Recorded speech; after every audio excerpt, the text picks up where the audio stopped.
We're gonna start with Empire of Ruins. So just as a whole with these stories, with the ending, I really, really loved the way that Arthur Slade ended the series.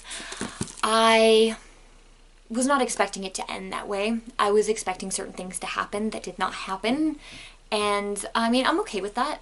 There were a couple of things that I really, really wanted to know. In book 3, we find out about something called the God Face. And so obviously, if you're watching this, you've read the book, so it's not a spoiler, but the God Face.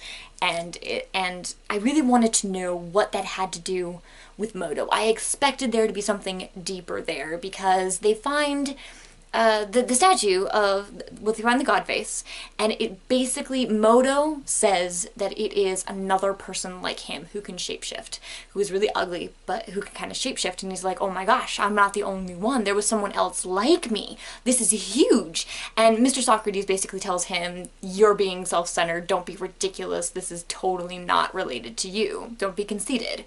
And then it like never comes up again. But Modo is totally convinced that this God Face is a representation of someone who was like him, like hundreds of years ago, who was also a shapeshifter.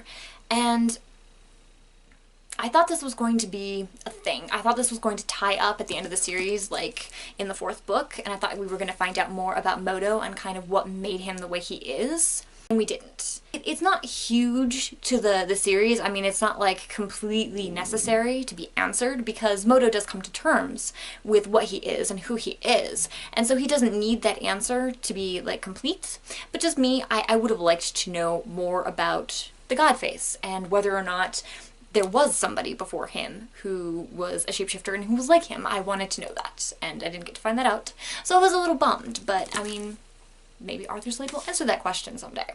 I really loved the way that Arthur Slade did the romance in this series, because, I mean, from the very first book, Modo is completely besotted with Octavia Milkweed. He's, like, totally got a crush on her, and then he eventually thinks that he is in love with her. And I mean, and the books take place from the time that I think he's 14 to when he's 16 or 17, and so it's kind of like through the formative teenage years as he's figuring out who he is and just kind of what he wants. And so he basically kind of, he realizes that he's in love with Octavia, and he thinks maybe she likes him too. And from her point of view chapters, we get the feeling that she really does like him.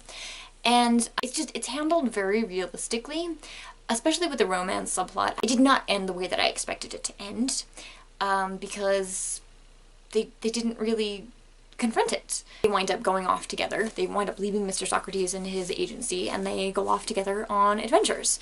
And I mean, it's never really mentioned that they like each other or that they're in love. They're friends. They're good friends. And the fact that Modo likes her and the fact that she likes him doesn't really come into play yet. And I thought that was, I really, really liked that, because they're only like 16 and 17, or 17 and 18 at the end of the story.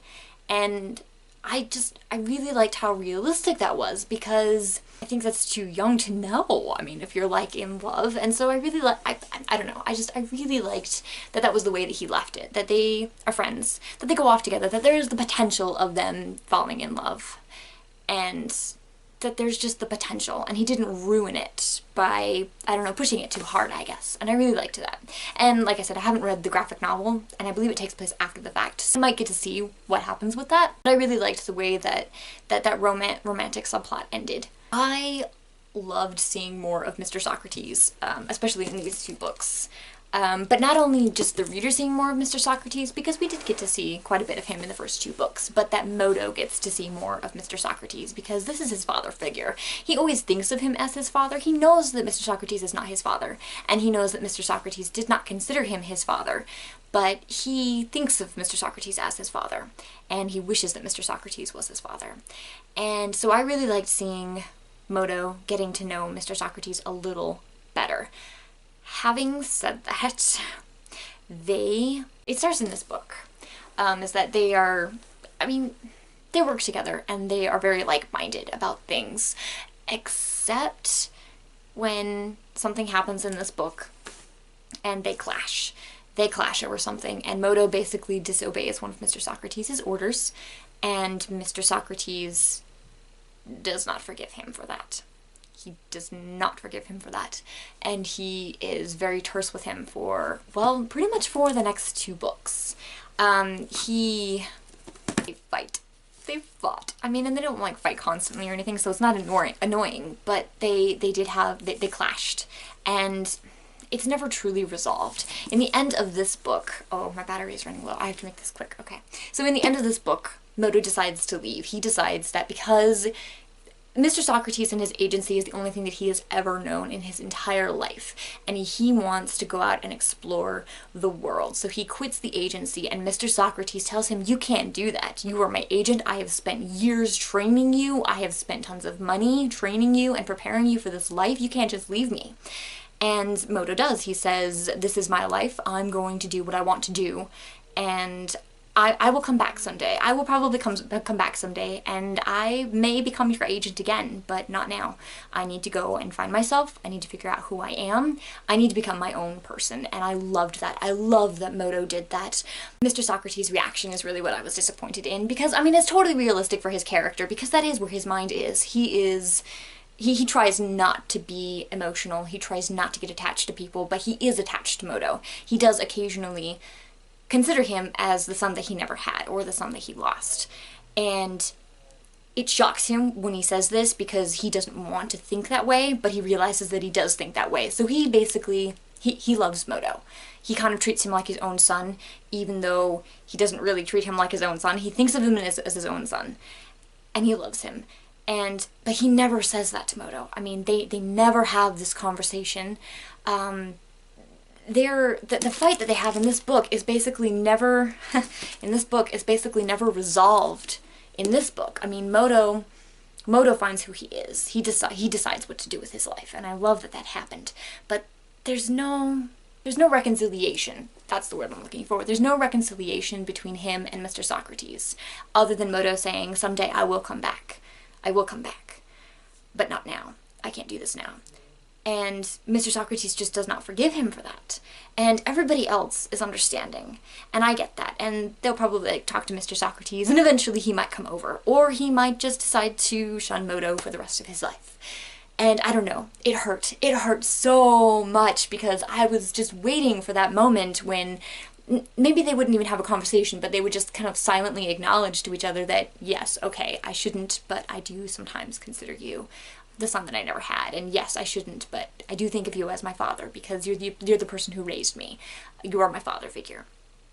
I really wanted at least just like the silent recognition of this relationship that they have, but there wasn't, especially on Mr. Socrates' part, and I really, really wanted that. Oh my gosh, I wanted that so bad. I wanted it, and it hurt that didn't happen. And like I said, that's no reason to like shun this series, because it was totally in Mr. Socrates' character. But I also think it might have been in his character if he had silently recognized it. I mean, he internally recognizes it, he recognizes it to himself, but he never like lets Moto know that, yeah, okay, I shouldn't, but I do. And that's what I really, really wanted out of the series. But, yeah. Okay, so I'm gonna move on to the next topic. I love Moto's personal development. I've already said that, because at the end of the series, he like decides, okay, I am who I am. I'm okay with that now. But I'm gonna go out into the world, and I'm gonna find myself, and I'm gonna find out the rest about myself. And I love that. And I love that Octavia goes with him, because she hasn't had much of a life herself either. And so these two are going to go off together, and they're going to go gallivanting, and it's going to be so much fun. And I loved how that whole storyline ended. I loved that. But just the slow development of Moto coming to terms with the fact that he is ugly, the fact that people have a problem with his ugliness, and then suddenly realizing that, yeah, okay, I'm ugly. I don't care if you don't want to be around me because I'm ugly, because that's your problem. And if you can't accept me for the way that I look, it's your problem. I don't care. It might hurt, but that's totally your problem, and it's your loss. And I love, love, love that he did that, because, yeah. Okay, and then in the third book, Octavia has been begging him, like, ever since she's known him, to see his real face, because she wants to see who her shining prince is, right? And so in this book, he finally shows her. He has met a tribe of people in the Australian outback who saw his true form and were not scared of him because of the god face, because their deity is basically this really ugly person. And so they see him and they think that he is a god. They think that he is beautiful. And this is the first time that he's ever had anybody see his true face and not be repulsed by him, and he is kind of in awe, and he's like, how can they treat me like this? How can they not think that I'm ugly? How can they look at me without flinching? And it's at this point that he kind of realizes ugliness doesn't really matter. The way I look shouldn't matter. And so after this experience, he shows Octavia his appearance. He is constantly irritated by the fact that Octavia can't just take his personality, who he is, as enough to like him for who he is, that she wants to see his face. He thinks that she's obsessed with appearance, because she often just kind of like glibly talks about it, and she is always asking him to see his real face, because she thinks that if she sees who he truly is, it's going to help her connect better with him, because she feels like she doesn't totally understand him, and so she wants to see him because she wants to know who he truly is. And so he finally gives in and he shows her his face. And it's really hard for her. I mean, she handles it really, really well, because she's a very strong person and she really does care about Moto. So she handles it really well. Whereas in the second book, Colette couldn't look at him. She looked away and she said, "I'm sorry, but I can't look at you. Cover your face up." She didn't say that. I mean, she had a hard time, and Moto knew that she had a hard time, but she didn't say anything about it. She kind of goes, "Oh wow, okay, so this is why. It's not like you have a wart on your nose that you're embarrassed about. You are deformed." And it's really hard for her to deal with, because, and she tells Moto that it's really hard for her to deal with, but she's going to deal with it. And so like there's kind of this tenseness between them, but I mean eventually it all sort of comes to, and they're like, okay, you don't look like what I thought you looked like, and yes, okay, you kind of scare me the way that you look, but you're still you, and it's your personality and it's who you are that I really like about you, so it doesn't matter. And I realized that it doesn't matter, and so it's gonna be okay. And I loved that. I don't know, I loved that, because as a society we are so obsessed with how people look, and it drives me nuts. I mean, it drives me nuts. People are pretty. I mean, not all people are drop dead gorgeous like movie stars and stuff, but people are pretty. People are good looking, and there are, in my opinion, very few people in the world who would actually fit the bill of being ugly. I think plain people are pretty. I think calling them plain is I think it's a disgrace. I think it's a disrespect for just people in general to call someone who is plain not pretty.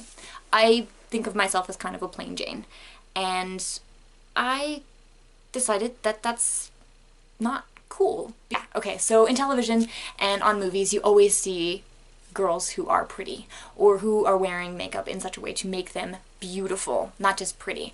I would really like to see more actresses and more actors who are just like, I guess, your average person, who aren't like completely stunning, because I think it gives people unrealistic expectations of themselves and about themselves. And well, this is turning into like a total social commentary, but I think that we are ridiculously obsessed with appearance, and I don't think we should be. And I think that it's just society as a whole, it's the media, it's people, it's just everything about our society has raised our expectations to an insanely high limit as far as appearance, and I really do have a problem with that. And I think that's one of the reasons why I love this series so much, is because it kind of deals with the idea of appearance, and how appearance is not what you are, it's how you act, and it's what you do. And so yeah, I really liked that, and that was totally awesome. Okay, so I think that was basically all of the things that I wanted to talk about. How completely disappointed and heartbroken I was by Mr. Socrates in the end of the series, because oh my gosh, he broke my heart. He did. He broke my heart. I love Mr. Socrates. He was really, really cool, and he was like the tortured soul in the series, and well, I really love the tortured soul characters, especially when they find happiness eventually. And I feel like Mr. Socrates intentionally, well, maybe even unintentionally, sabotaged his own chance at some real happiness again. And that's really why he really broke my heart. Yeah, so heartbroken. Okay. And then the whole appearance thing, because yeah, social commentary again. It was an excellent series. 4 books, I mean 4 stars to each of these books, and the series as a whole I would give 5 stars, I think, because concept, execution, development, everything is awesome. Everything is awesome. I totally just did that. Okay, so I'm gonna shut up now. I'm going to get this video edited and hopefully posted by a proper hour tomorrow morning, and my battery is seriously running low. So again, guys, happy Hanukkah. All of those links are gonna be below. You totally need to read the series. If there's one series that you read in 2015, it really has to be this one. Because it's finished, so you don't have to wait for the next book to come out. It's really, really good. Plus, there are tons of allusions to other classic Victorian literature. So, I mean, there are so many reasons that you need to read this series that I can't even list them all. So just read it already. And then tell me when you read it, because I totally want to discuss it. I have a lot of other videos coming up. I'm going to do the top 14 books out of 2014. I'm going to do basically a 2015 reading goal / challenge video of everything that I hope to read and do in 2015 as far as books and booktube and stuff. There's also a really fun video that I'm going to do that I'm not going to spoil yet, and I'm going to do it though. That'll probably be up at the end of December, or maybe in January, because I don't know how long it's going to take me to do, because it's going to be like a huge project, and it's going to be so awesome. And then I also have a review for Dearest by Alethea Contis, the 3rd book of the Woodcutter Sisters series, coming up soon. I haven't quite finished it yet, but it's so good, I'm going to finish it really, really fast. So all of those things are coming up to look forward to. Bye! Oh, and this is one of my awesome birthday cards right here, because awesome birthday cards are fun. What's the other one? Booyah! Okay, it was fun. Whatever.